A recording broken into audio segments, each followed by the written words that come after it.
Go. Ito po muli si JNK, ang inyong kago na laging on the go. Pag-usapan naman natin mga kababayan, ang tunay o isa sa mga dahilan kung bakit itong si Digongyo o si dating Pangulong Duterte ay masyadong tahimik. Siya ay masyadong walang kibo. At talaga naman mga kababayan, nawala ang bayag. Siya po ay umurong. Nalagay sa kanyang bunganga, 'di ba? Ang kanyang balls. At nakita natin ang resulta, nag-alisan ang mga tao. At ang sabi ng PNP, 3,500 lang ang dumalo sa nasabing venue ni Digong. Bakit kaya mga kababayan? Dahil po, siya ay hindi umobra dito po sa mayor ng Cebu na si Mayor Rama. Yan ang pakinggan natin mga kababayan na binuko naman po ni Harimau Marites Roque. Asan ka na, Hari? Magpakita ka na. Eto mga kababayan. Pag-usapan natin ngayon, well, siyempre alam niyo naman, kalmang-kalma si Tatay O Digong bakit nga sa ba Cebu kalmang-kalma si Tatay Digong? nung linggo. Bakit kaya? Ano bang nangyari? Ako yung hat na hat nung panahon na yon. Eh, siyempre, maintindihan niyo naman ako bakit ang hat na hat, no? Alam niyo naman yung nangyari sa misis ko, no? May sinend ako sa messenger mo. Si SMR mukhang sinisisi pa niya. Sige, mamaya.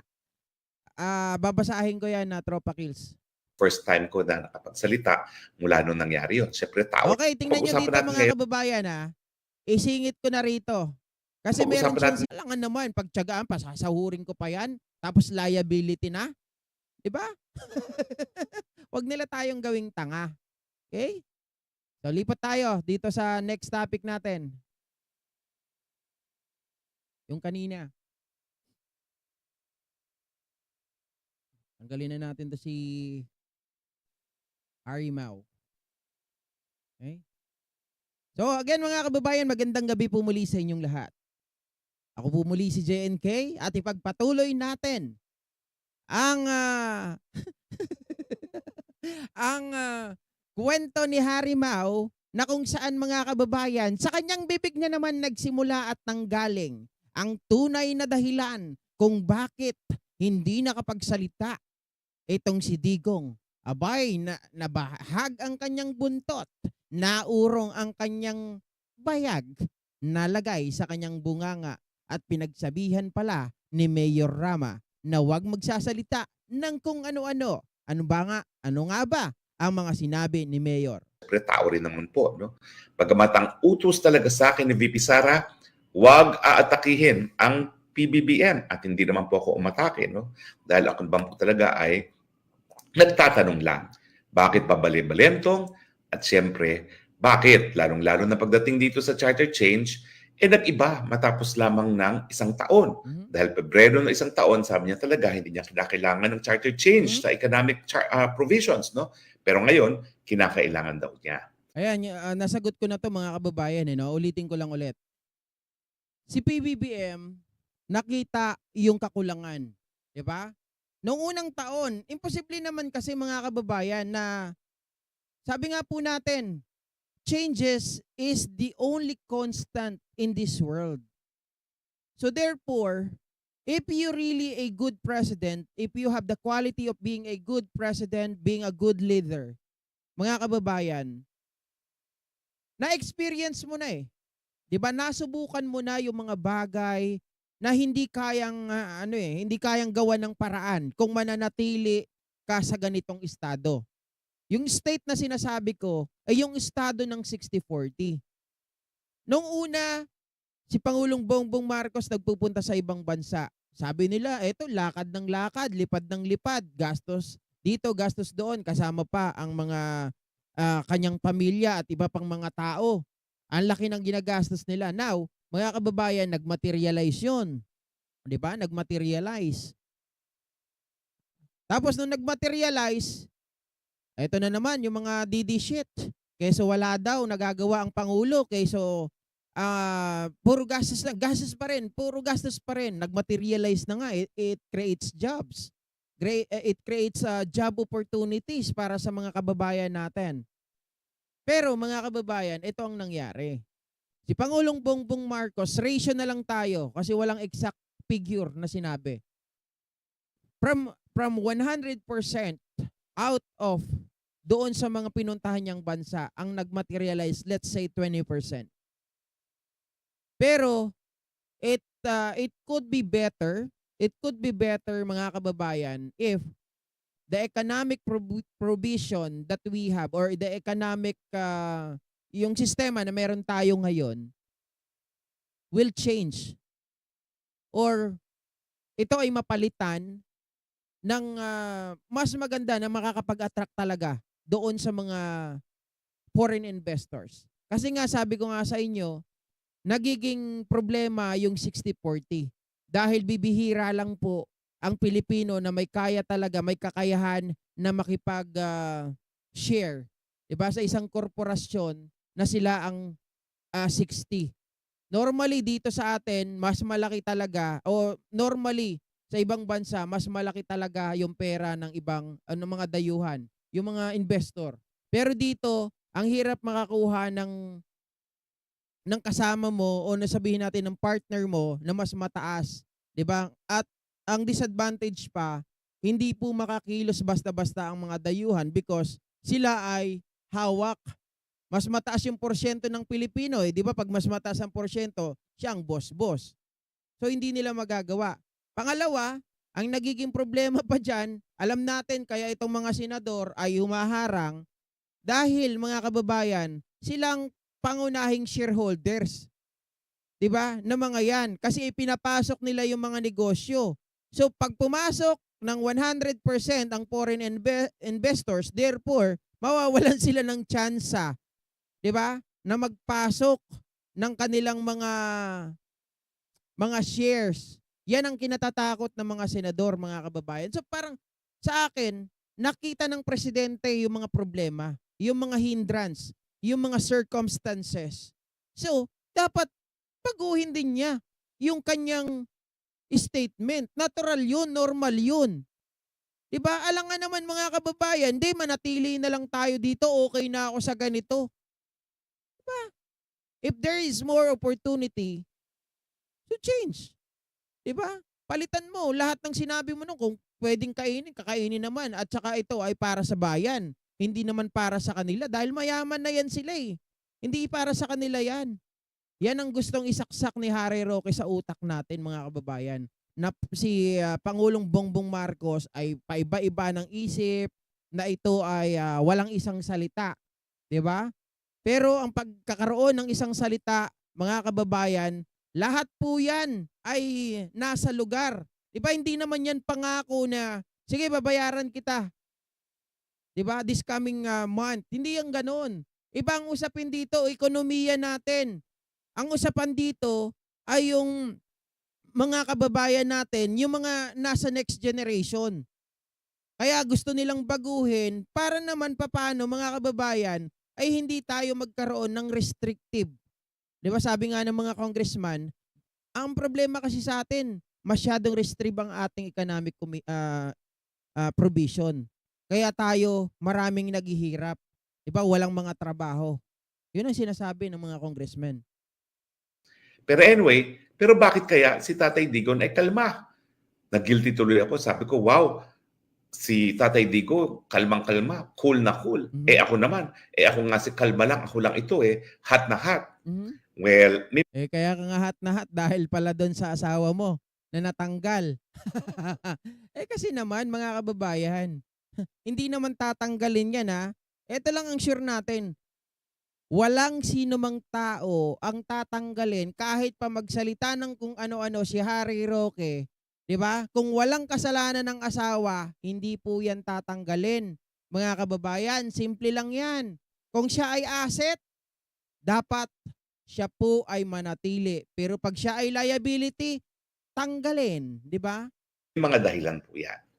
Unang-una, tatapatin ko po kayo.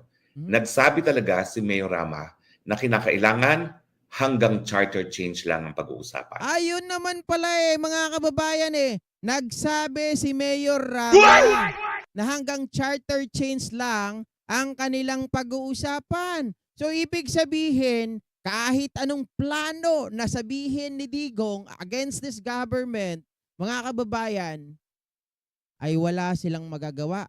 Palawigin natin yung mga sinabi compare doon sa Davao. Ano ba yung mga pinagsasabi ni Digong tungkol sa ito ay si presidente ay bangag, adik, hindi niya ngayon masabi dito. Dahil alam ko mga kababayan, may pinutol dito eh. Merong sinabi dito. So palawigin na lang natin ang mga talagang ipinagbawal doon sigurado yung pagmumura, 'di ba? So wala ang tapang ni Rodrigo Roa Duterte. Dahil akala ko nung una, itong si Mayor Rama, mga kababayan, ano lang chill na chill. Kala mo kung saan lang hinugot. Sabi ng mga tao habang nakalive tayo, ano ba naman tong taong to? Walang kagana-gana. Yung pala, ang tapang na wag daw si Digong. May pakiusap siya kay Digong. Siguro, mga kababayan, dahil lugar yun ni Mayor Rama, subukan mo. Subukan mong magmura-mura dito. Subukan mong ilaglag ang ating presidente. Diba? Subukan mo na mag-aklas. Sigurado, ako mismo ang magiging kalaban mo. Yan talaga. Kaya, talagang hands down ako dito kay Mayor Rama, mga kababayan, dahil hindi niya pinayagang mangyari yung mga gustong mangyari nila Digong. Siya ay nabantulot dito sa kanilang plano. Kaya si Harry Roque, malamang sa malamang, hindi sila nakapag-usap at madudulas din siya na talagang kumbaga siya ay nagpakahat-hat. Ang akala niya magmumura din itong si Digong, mga kababayan. Pero dahil nga may pangako o sinubukan sila ni Mayor Rama at pinagsabihan, hindi nila magawa. Ultimo si Baste, 'di ba? Pahapyaw lang yung mga banat niya. Although bumabanat pero pahapyaw lang. Wala sila nung pagmumura kay PBBM, 'di ba? Pinag-iinitan actually si Speaker Martin Romualdez tungkol doon sa mga ayuda-ayuda, tungkol sa paghatid ng kanilang mga goods. Parang hindi pa matuwa, mga kababayan, mayroong tumutulong. Kahit nalagyan ng mukha yan ni Speaker Martin Romualdez, ako okay lang sa akin kasi hindi naman siya re-electionist. 'Di ba? Unlike doon sa kuya mo na namimigay pero nandun ang mukha. Doon sa ibang mga senador dyan na pag namimigay ng ayuda ay nandyan ang mukha. 'Di ba? Tapos pamimigay ng DSWD, sila ay hindi lang mukha ang pinapakita. Nagpupunta pa at nag-i-speech bago magbigay ng ayuda. To make sure, mga kababayan, na sila ay maging bida. 'Di ba? Ganun lang eh. Pero grabe po. Sobra akong dito sobra akong natuwa dahil nawala ang yabang ni Duterte. 'Di ba? Isang mayor lang pala ang katapat mo. Isang mayor lang pala ang makakapagpatino nung araw na yon o makakapag-tame dito kay Duterte. Wala eh. Wala siyang magawa eh, 'di ba? Talagang nanahimik, mga kababayan, hindi nakapagsalita, hindi nakapagmura itong si Duterte, hanggang lang siya eh. Wala. Talagang kalma. Kapag lumabas sa charter change, aalis daw siya. Mhm. At sabi pa nga niya sa akin, siyempre hindi po pwede yung mga incitement to Ano pa sedition. yun? Ano pa? Teka. Kapag lumabas sa charter change, aalis daw siya. Okay, kita nyo? Ibig sabihin, magwo-walk out si Mayor Rama, mga kababayan, kung lumagpas dun sa charter change. Kung yung topic nila Digong, yung topic ng kanyang mga anak, yung topic nila Roque, at kung sino pa man dyan, pag lumagpas doon, magwo-walk out siya. At syempre, pag nag-walk out yan, mga kababayan, baka magalit sa inyo, no? Syempre, nag-walk out na, nagalit na, baka iba pa mangyari. Diba? Mga Bisaya, ayan. Ibang magalit yan. Alam nyo naman si Governor Gwen, ano rin yan, galit din sa mga Duterte, mga kababayan, dahil pinagbabanatan nila si Secretary Cristina Prasco, di ba? At sabi pa nga niya sa akin, siyempre hindi po pwede yung mga incitement to sedition, yung mga maghihiwalay sa bansa. Kita nyo, mga kababayan, kaya pala wala siyang binibitawan na paghihiwalay ng Mindanao doon. Kaya nung sa press con, nanahimik siya. Ano, kung ayaw nila, yung paghihiwalay nung secession, 'di ba? Kung ayaw nila, eh mas ayaw ko. Matanda na ako eh. Tapos sa sedition naman, mga kababayan, na mag-aalsa, mag-aaklas na pagtatawag, mga men in uniform, mag-isip na kayo. Babagsakin natin ang gobyerno. Wala nang ganon. Yung mga ganyan, ayaw niya yan.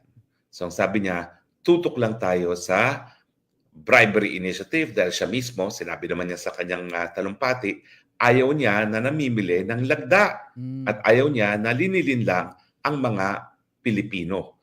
Na kung ano-ano pinipirmahan nila, kunwari ayuda, yung pala pang charter change. Pero bukod doon, meron pa po tingin kong ibang mga dahilan. O pansinin ninyo, ha? Nung minsan na tinawag ni Tatay Digong na the Congress is the most corrupt branch of government, anong nangyayari nun?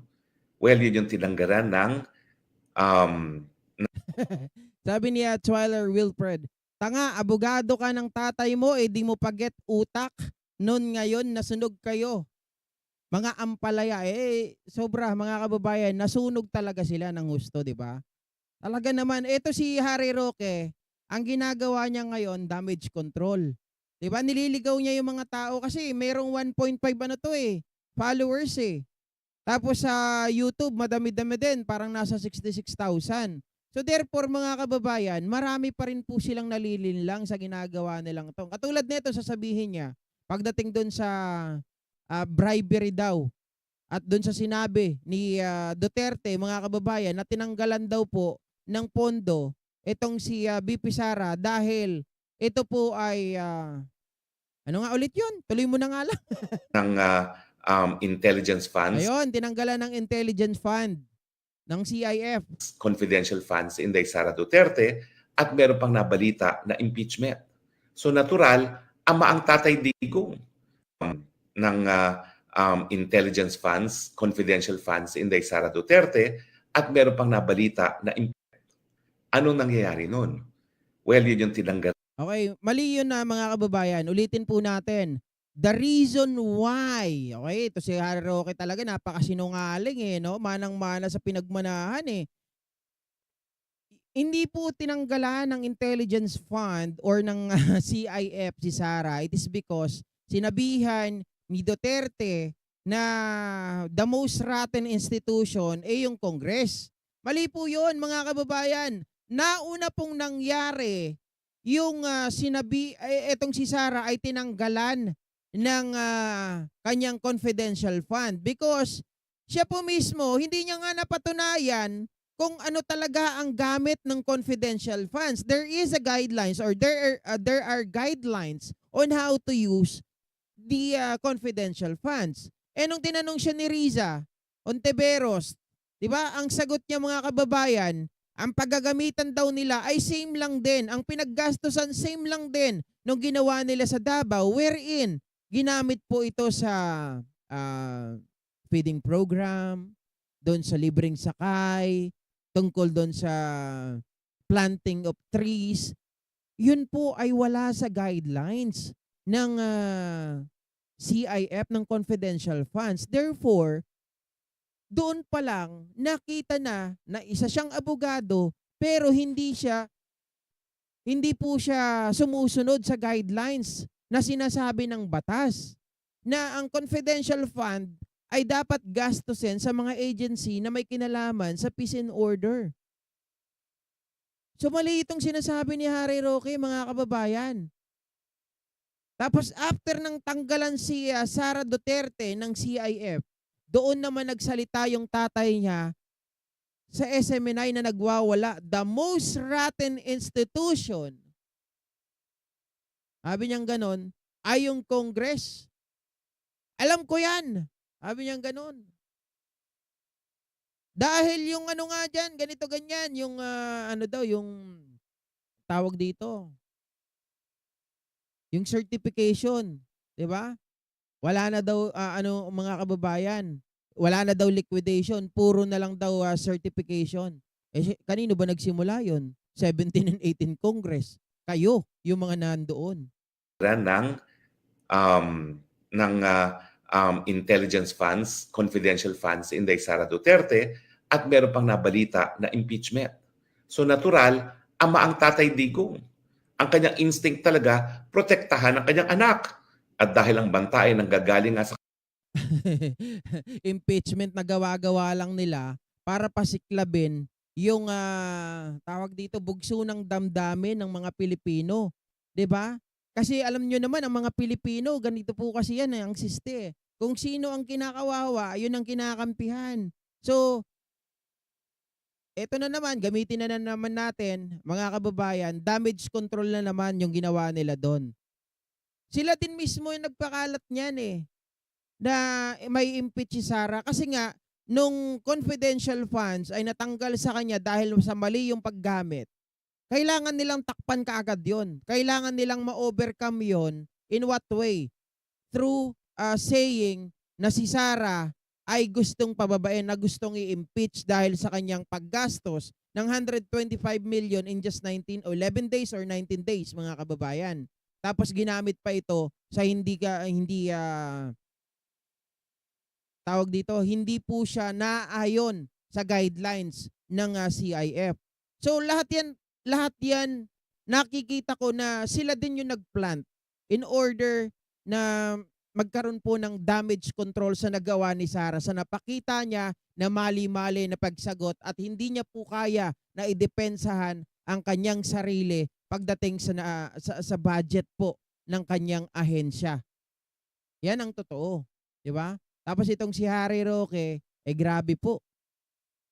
Buti na lang kahit papano, salamat sa mga nagsisend ng link mga kababayan. Ano kasi sa dami po ng balita, hindi na nga natin talaga makuha lahat eh.